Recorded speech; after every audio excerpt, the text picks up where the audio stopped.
tó ẹ kojúmọ́ o káàkiri ibi gbogbo ibi tọ́wọ́ ọjà ètò yìí bá ti bá yín, ẹ káàsán ẹ sì káalẹ́. Àkọ́tún ètò la tún mú wá lónìí gẹ́gẹ́ bí a ṣe ṣàdéhùn nípa ètò tá a ṣe gbẹ̀yìn. Ta ní àwọn ọmọ apá kejì ètò náà wá. A wá fi àkókò yìí kí yín tológun, a kí yín tẹ̀ṣọ́tẹ̀ṣọ́, a kí yín gbogbo bíkíbi tójúmọ́ rẹ bá ti mọ́ bá yín lónìí. Ẹ bá wa wá nǹkan fìdílé tàbí kẹ́ fìdílé nǹkan, kẹ́ wá bá wa fọ̀rọ̀ jomitoro ọ̀rọ̀ lórí ọ̀rọ̀ bí nǹkan ṣe rí nílùú wa lákòókò tá a wà yìí. Ètò tá a ṣe lọ látẹ̀yìnwá, ara àwọn èèyàn tí wọ́n pè wá, ọ̀pọ̀lọpọ̀ pè mí lánàá, bọ̀ mi ráyè attend sí wọn dáadáa nítorí condition tí mo wà.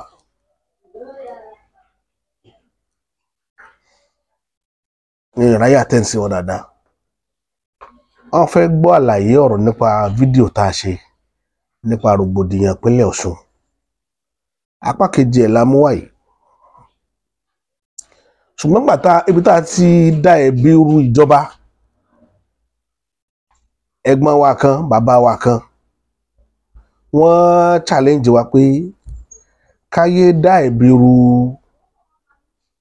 ìjọba àpapọ̀ mọ́.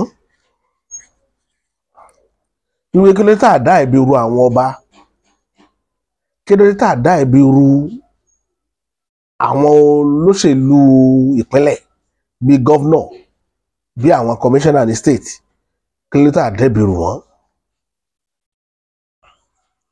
Mi ò tí ì ráyè fún wọn lésì, ṣùgbọ́n mo rí pé èsì tó yẹ kí n fún wọn, ẹ jẹ́ kí gbogbo ayé ó rí, because ọ̀pọ̀lọpọ̀ èèyàn ló nídìí kí wọ́n gbọ́. Wọ́n lẹ́ni tó bá béèrè ọ̀rọ̀ ó fẹ́ de ọ̀rọ̀ gbọ́ ni. Ṣé rí ìlú tó bá lólórí, ìlú tó bá ti ní olórí pé aṣáájú rèé,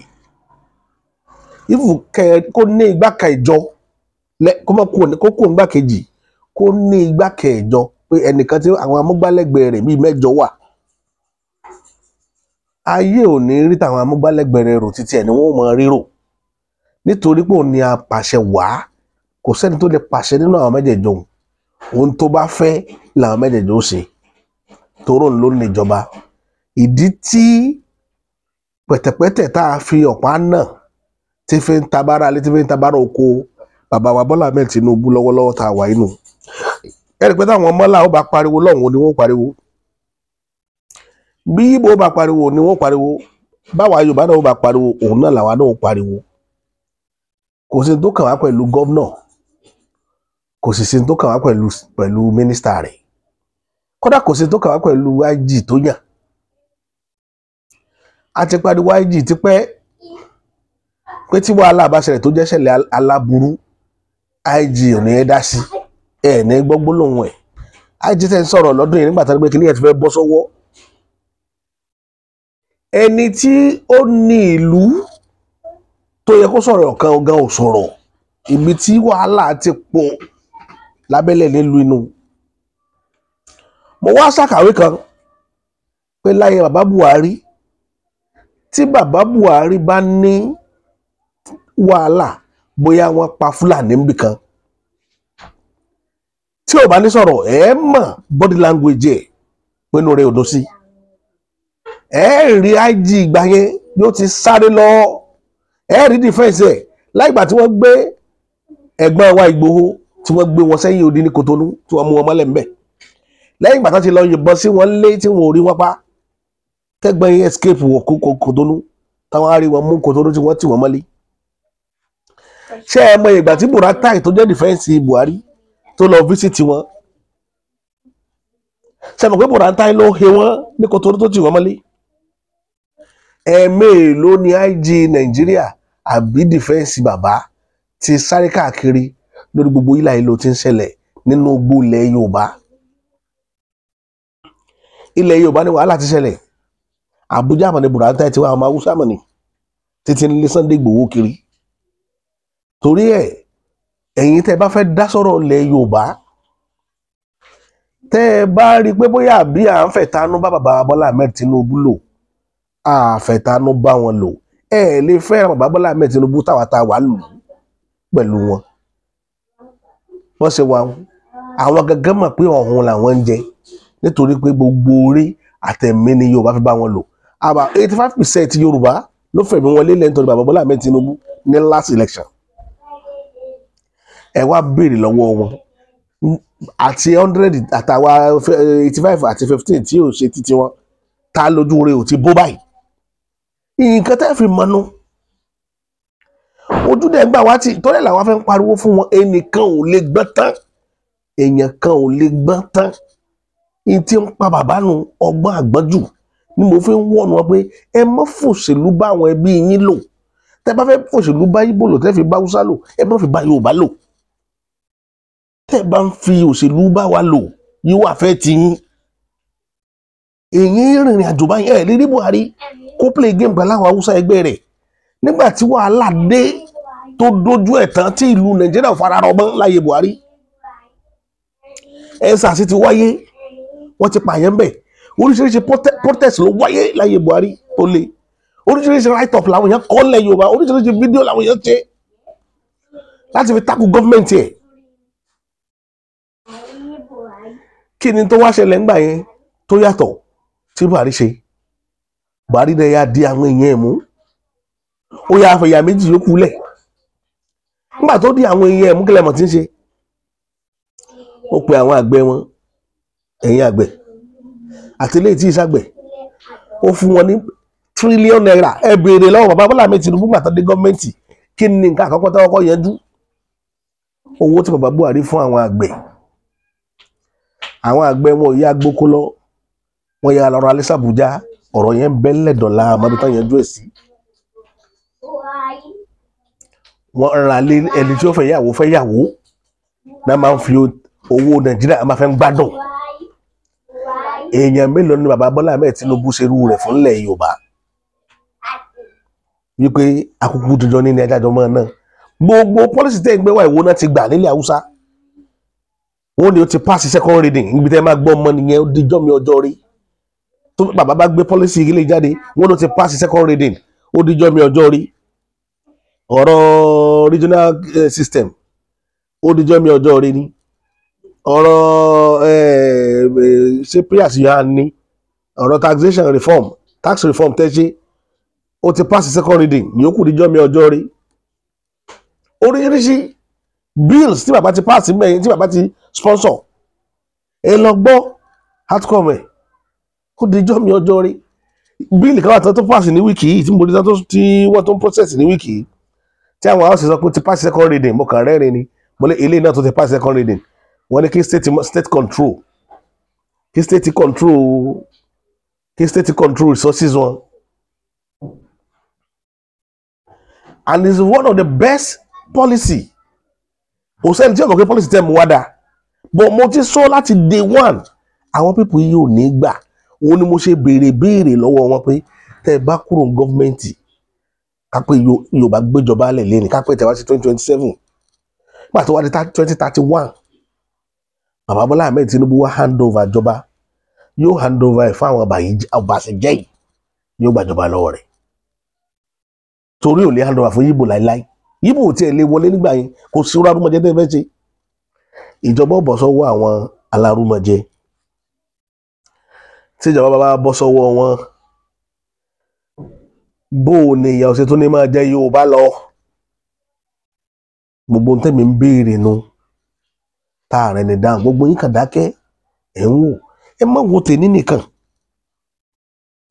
bàbá Bọ́lá Ahmed ti débẹ̀ lẹ́ni Yorùbá ló wà báyìí Yorùbá ló kàn èmi ló kàn ìlà ń bá lọ yìí tó bá wá kan Yorùbá tán tó kan èmi ló kàn tán tèmi ló kàn bá parí ìjọba rẹ̀ 2027 ta ni ó tó kàn níjó ni ó tó kàn ran Yorùbá kápẹ́ Yorùbá ò tiẹ̀ break out lára Nàìjíríà níjọ́ wo ni ó kàn ran Yorùbá ṣé bá ṣe tún máa bá lọ rèé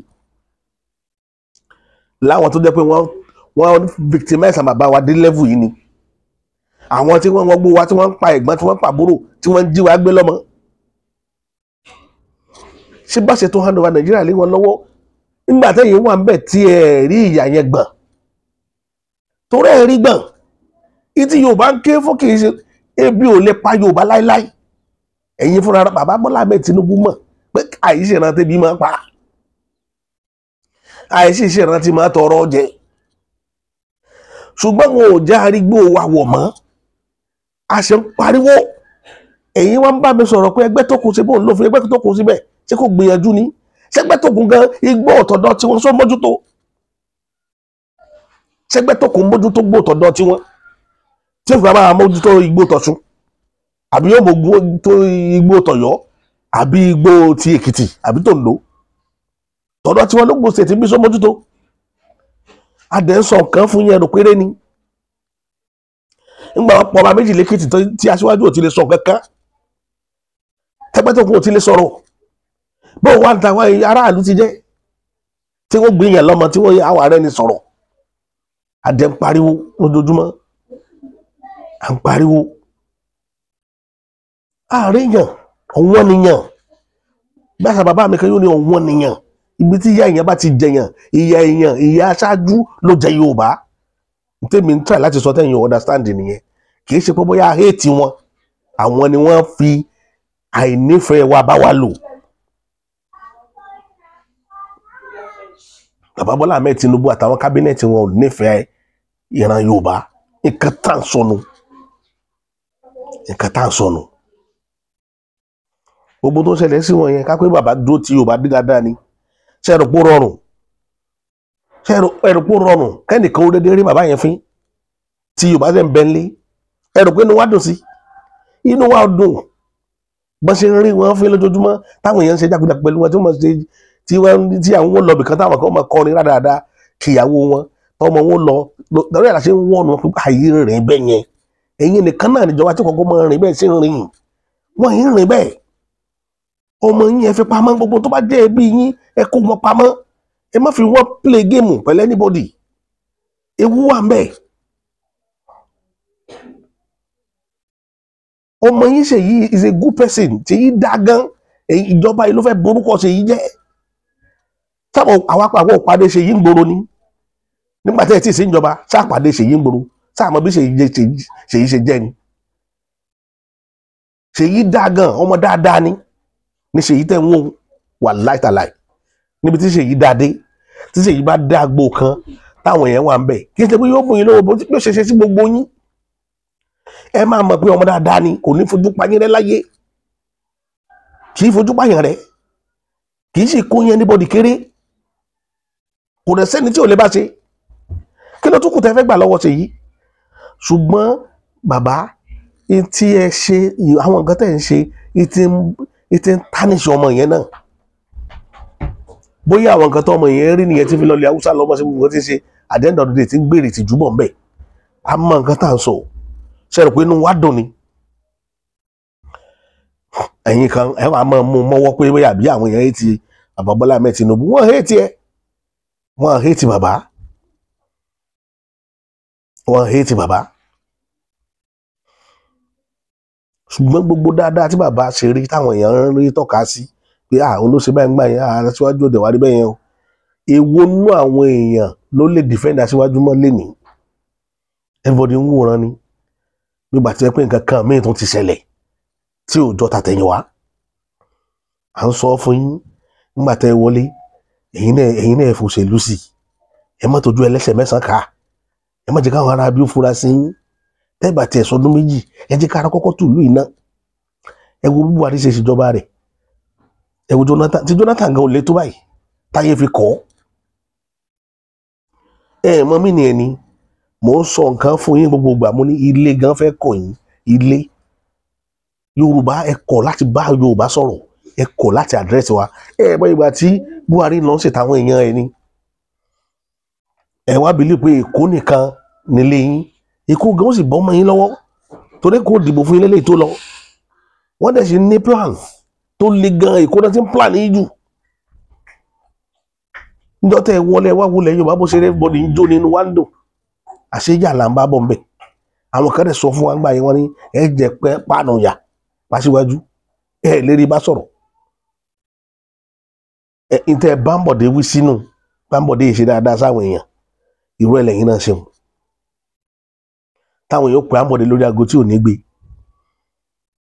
ẹ̀yin ò tiẹ̀ ti pẹ́ ni pé Yorùbá exist lórí ilẹ̀ ẹ̀ka kẹ́yìn sí everybody ẹ̀ ń ṣe tó wù yín lọ àwọn tẹ́ ẹ lọ sábà ẹ mọ́ bá bọ̀ àwọn ni wọ́n Abíọ́lá Sátìrì àwọn labíọ́lá sì torí rẹ̀ kọ̀yìn sí ìran Yorùbá àwọn náà wọ́n padà gbẹ̀mí Abíọ́lá láwọn ọ̀ràn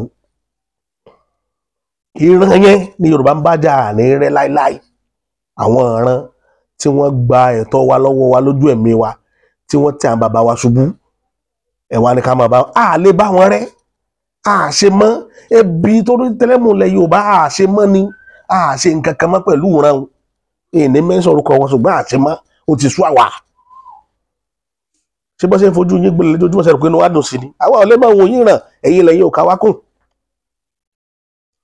ẹ̀yin lẹ́yìn ò ká wá kún o bọ́ ṣe wà ẹ́ Ọlọ́run ló jẹ́ kí wọ́n fi nǹkan ṣe tán bá fi nǹkan ṣe ẹ̀rọ pé wọ́n lọ lọ́wọ́ ọwọ́ fìfo ni àwa iṣan máa lè ń tiwa á dúró tì yín but ẹ̀yin lẹ́yìn ò rí tiwa rò lójú káwọn náà máa dà yín nù làá náà ṣe ń wo pé ká ní second term plan because àlè máa wòran káwọn àrọmọdọ́mọ wa máa dé kán máa wá bárù wàhálà rádaràdà ilẹ̀ táwọn baba ńlá wa fílẹ̀ lọ máa tọdún náà ni. Bàbá ẹ̀yin ló wù kẹ́ máa bá wọn ṣe ilé tẹ́ ń bá wọn ṣe wọn àwọn ò bá wọn ṣe. Màá sọ kankan fún ilé yìí màá fi fọ́nrán kan hàn yín lónìí tí n bá tẹ̀ rí fọ́nrán yẹn màá play voice note fọ́nrán yẹn. mi ní kíní bó ṣe lè ṣe tó fi lè tẹ́ fi lè rí bọ̀ máa play fọ́nrán yẹn jáde tẹ́ rí kẹ́ lè mọ tójú àwọn èèyàn ti rí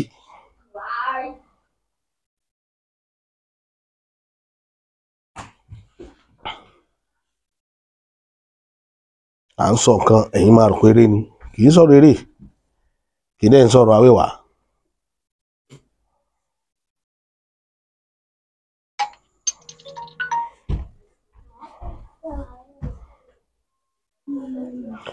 Bá a sọ fún àbàdé bọ́dà pé mò ń bọ̀ wọ́n ní disturb fún mi.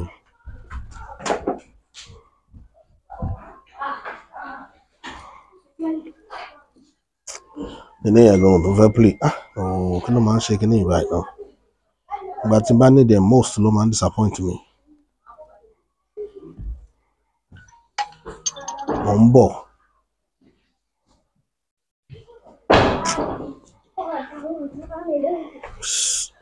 Go back.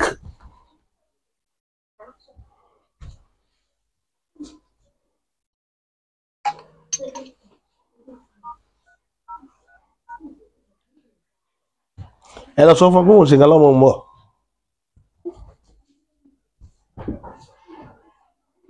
Mẹkáníìkì náà fẹ́ bá mi wo nǹkan lára mọ́tò ni.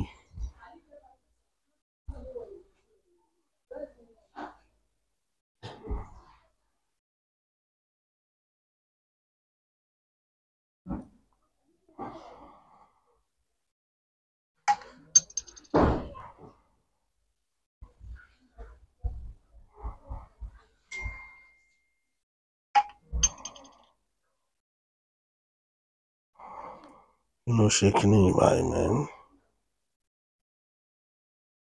Practical sound.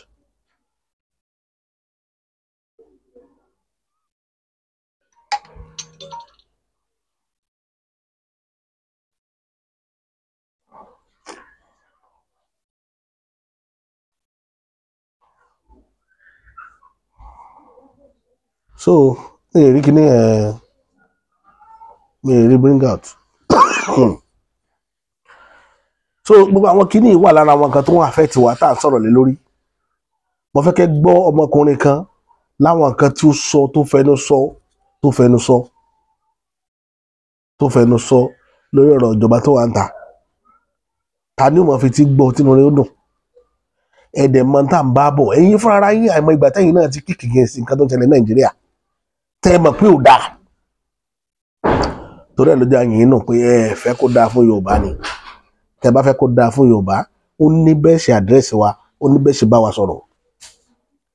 But àwa ti gbìyànjú tiwa gbogbo tó yẹ ká sọ fún yín tó bá wù yẹn tẹ̀lé ọ̀rọ̀ wa tó bá wù yẹn má tẹ̀lé. ntí ọ̀gá mi kan sọ láti kíní tán bá mi sọ̀rọ̀ lórí WhatsApp tán fi voice note sílẹ̀ onímọ̀dọ́gbọ́n fèsì sí yẹn àwọn mọ̀dẹ̀ kápá gbọ́ voice note yìí ni ara tí wọ́n gán máa bá wọn àánú àwọn tá a wà ní country yìí ó máa ṣe yín ẹ mọ nǹkan tá à ń pass through pé kì í ṣe bẹ́ẹ̀ ṣe rí ló ṣe rí o wọn ò kàn máa dú wa jẹ lójú títì kan máa sọ wá sẹ́nu ni nǹkan ti débẹ̀ ẹ lọ wo nǹkan tó ṣẹlẹ̀ lóńdó lọ wọ́n tó ti sinmi fún báyìí ẹ jẹ́ ká tó parí àwẹ̀ ẹ̀ tó máa gbọ́ oríṣiríṣi gbogbo nǹkan tá à ń sọ nìyẹn lójoojúmọ́ Fúlàní ni sẹ́yìn ilẹ̀ ní ilẹ̀ Yorùbá ni nítorí ẹ̀jẹ̀ kan máa rí àwọn ìwà yẹn wò ojú pé nítorí pé wọ́n pè gbogbo wa Nàìjíríà papọ̀ lọ pé kò síbi tó lè lọ ọ̀dọ̀ tí wọ́n ní ṣe bí ìyẹn rí ṣé wọ́n bí ìyá ìyẹn rí kó o láti tàbí bí ìlọlẹ̀ Haúsá kó o máa misbehave lọ́dọ̀ wọn tó dé orí wọn ò lè mọ ìdọ́dọ̀ ìjọba tí wọ́n fi bá tiẹ̀ jẹ́. mo wà ní meeting kan ni màá pè yín padà sí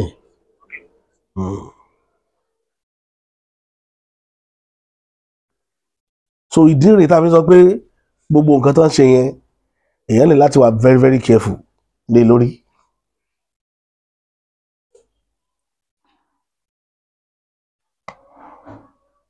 èèyàn ní láti wà very very careful lé lórí. a kàn máa ń rò wíwà tẹ́kọ̀ bóyá erémọdé ni tí dẹ̀ ṣe tó ẹ wá gbọ́ nǹkan tí mo ní kẹ́ gbọ́ yẹn. Now, to the Nigerian police and the Nigerian army, because I know after this 30 days rant challenge, I know what is next is a protest. And this protest, with the Nigerian youth, we are not going to take it funny and likely. You understand? Now, to those police and the soldiers that are being paid 10 naira, that but you can still release bullets. We will protect again. If you like, go to Lekki toll gate and then we citizens again. I like what happened. A lot of you are coming out to cry, and are you the soldiers? Can you see the way they waste on our people? Government no fit talk. Government no fit talk. Is it the same? Ntí mo sọ nìyẹn o. Wọ́n waste àwọn sọ́jà ń bì kan. Ìjọba òṣìṣọ́ pín. Gbogbo tí ń ká àwọn Yorùbá náà lára rẹ̀ olórí ọ̀rọ̀ bàbá pé bàbá ò sọ̀rọ̀. Ẹ̀rín tí ń ṣàwọn ọ̀ràn yín ẹ̀ẹ́dẹ̀ sọ̀rọ̀. Ẹ̀ẹ́dẹ̀ dákẹ́. Ẹ wá ní káwọn èèyàn ó mọ̀mọ́ ní èrò míì tí wọ́n ó lò láti fi retaliate. Ẹ máa gbọ́ lọ. Stupid army people that came outside and they started massacring innocent citizens that came out to protest for a better Nigeria. After this one, after the 30 days rant, what is next is a protest. And if the government will not hear our cry, because some people are asking, we are doing videos that the government are not seeing, they are seeing it. If they are not seeing it, how did they see the one of the NYC girl? They are ignorant. They are giving us deaf ears. Now, after this 30 days rant, if the government does not do anything, we will do a protest, because we will not be here and then our futures are being destroyed by people who are eating money. Because like this now, I'm 23 years old. I don't know what's next the future holds for me. Because one, first of all, it's not like we're not working hard. We are talented that our parents, we have more ideas than our parents, but we're not making use of it. We're not making money from it because the country is messed up. We are doing businesses. We started businesses at younger age than our parents. We are making money, but we can't even save for the future. You understand? If you go to Asaba currently now, 80% of girls in Asaba, what is it going to 90% are all prostitutes. They're into prostitution. So is it those ones that have better future? Because like now, let me tell you now, in Nigeria now, a lot of girls have given up on their dreams. A lot of boys have given up on their dreams. If it's not Yahoo, it's ritual or kidnapping or stealing. Is it that one that will make a better country? Growing up, they say we are the leaders of tomorrow. But like this, I'm not seeing any leader in also. Because the same people, the people that will lead us tomorrow are the children of these same politicians. And the way I'm seeing it, they are more wicked than their parents. You can see this Shoyi Tinubu. You saw what was coming out from his mouth. That one is more stupid self. He's more wicked than the father. That won't become president. He will do more worse. Imagine the other children of the governors. Maybe they are more stupid than Tinubu. We don't even know.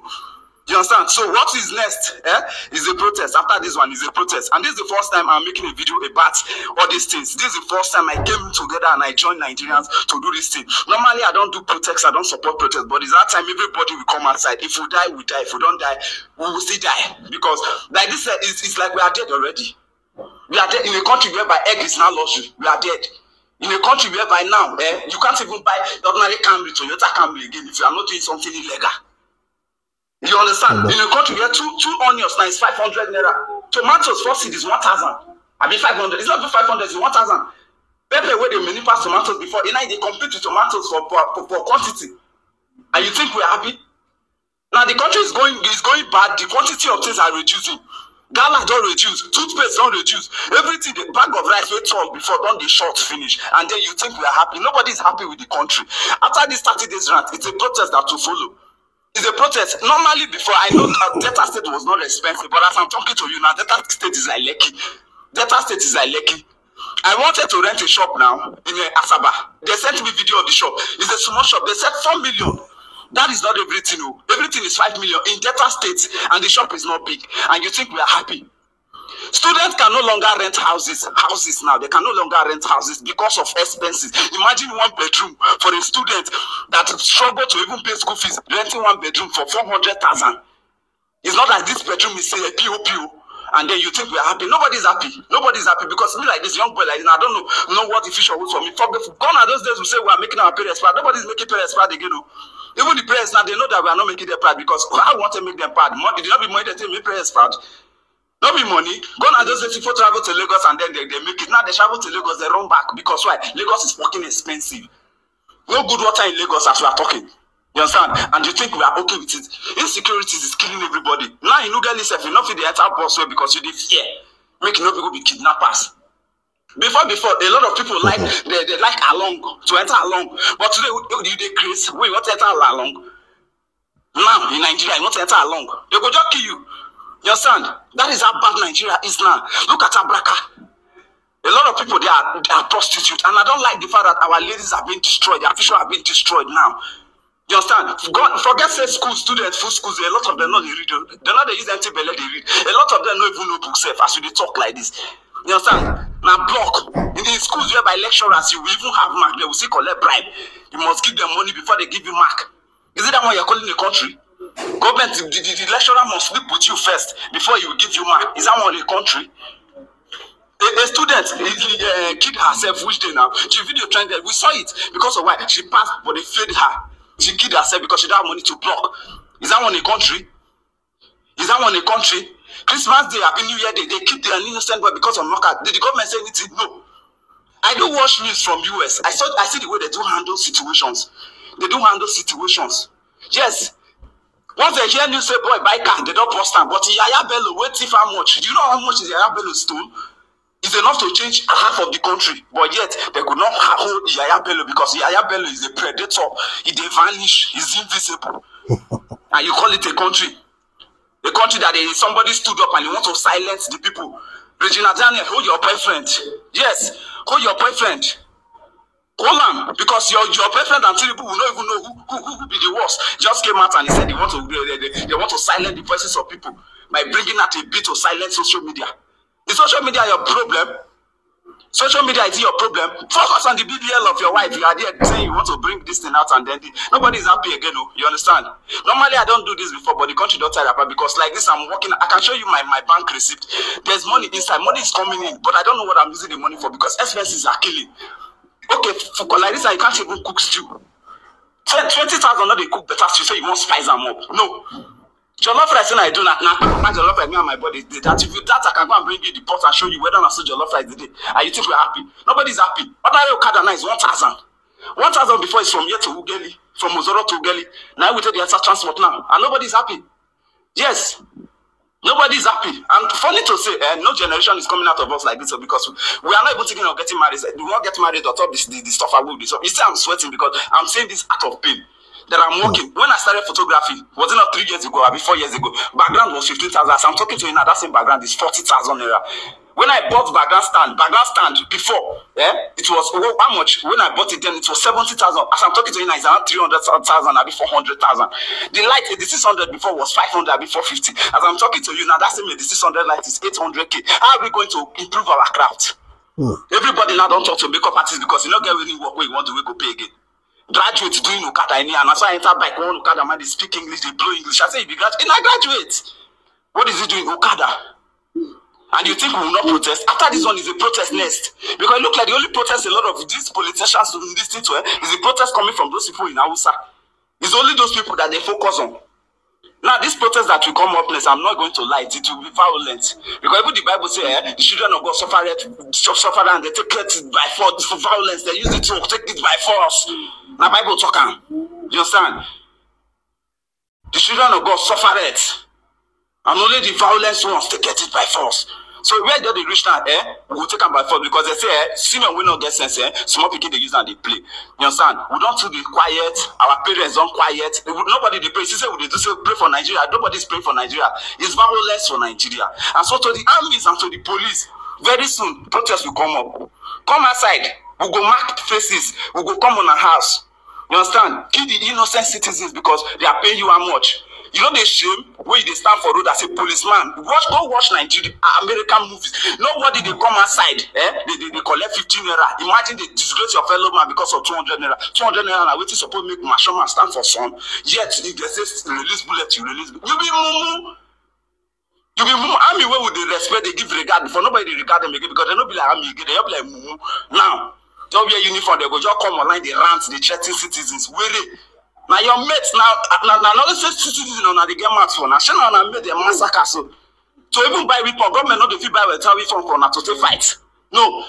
Now I can't come inside. Massacre people they release bullet for 2 gates. Now your mates they can I know as a whistle on 3 mates. Government talk about them. If you like that same government, when they tell you to release bullets, release bullet for innocent citizens where they try better the country for you and themselves.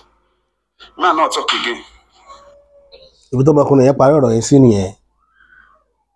Ọ̀rọ̀ yẹn ó wà touching gan. Tó pé rí fídíò yẹn. Kako mo wait mo lè fi post fídíò yẹn sórí channel mi ni. Àwọn èèyàn lọ wò. Ọ̀rọ̀ yẹn bad gan. Ọmọ kékeré ní ọmọ 23 years ló sọ̀rọ̀ tẹ́ ń gbọ́ yẹn. Photographer ni. Tó pé fúnra rẹ̀ ló dìde. Fúnra rẹ̀ kì í ṣe pé bí àbẹ́ nìkan. Ṣé ẹni tó bí ń kówó fún Nàìjíríà máa ń sìn tí fi ń gòkè. Gbogbo ẹ̀yin tá àwọn tó wọ ìlú òyìnbó ní 80s ni òbí rán lọ. Àwọn tó lọ fún ara wọn ló pọ̀jù láti 90s up to date. A rí nínú àwọn tó lọ ìlú òyìnbó báyìí tó yẹ pé ẹlòmíì ta ó ti nílé pọ́ńkọ́ntì onílé tí ń gbé tó tà tó dẹ̀ kẹ́rù tó sá lọ ìlú òyìnbó. Ṣé ìlú dání? Ọmọ Amẹ́ríkà mélòó ní ń ta ilé rẹ̀ l'Amẹ́ríkà tí ń sá wá Nàìjíríà tí ń sá wá Áfíríkà? Ìlú ò dáa kò rọgbọ. Insecurity everywhere. Ẹ̀dẹ̀ ní pé kíní kankan mọ́. Kò sí wọ́n máa ta sí bàbá Bọ́lá Ahmed Tinubu kò sọ́gbọ́n. Wọ́n máa ta sí. Òun gangan ti mọ̀ pé kò sí nǹkan tá fẹ́ ṣe tán fẹ́ ṣe ju ká ta sóun lọ. Wọ́n ta sí bí ta sí family ẹ̀. Ẹ wo ó tìyàn lójú pé ìgbà Yorùbá lórí báyìí. Kò sẹ́ni náà tí ó dùn nínú ọ̀rọ̀ Yorùbá. Ẹ̀kan lọ́wọ́ àwọn èèyàn kan dákẹ́ wọ́n wòran ni. Kò rọrùn. Ẹ̀yin tẹ́ pè mí yẹn ni mo dọ́gbọ́n fẹ́ mo jẹ́ fún kẹ́kẹ́ lọ́wọ́ fọ́nrán yìí dáadáa kẹ́ wo nǹkan tó ṣẹlẹ̀ ńbẹ̀. Ẹ̀kọ́ láwọn àmbẹ̀ ò kọ́lọ́ba láàánú kó jẹ́ kí Yorùbá ó rí bìnrin kó go Yorùbá kó jáde padà àdúrà tá à ń gbà nìyẹn àti gbogbo ní àìrè tá à ń sá kọ́lọ́ba fún wa ní Yorùbá nation. Yorùbá nation ni ó ní solution kò jù bẹ́ẹ̀ lọ.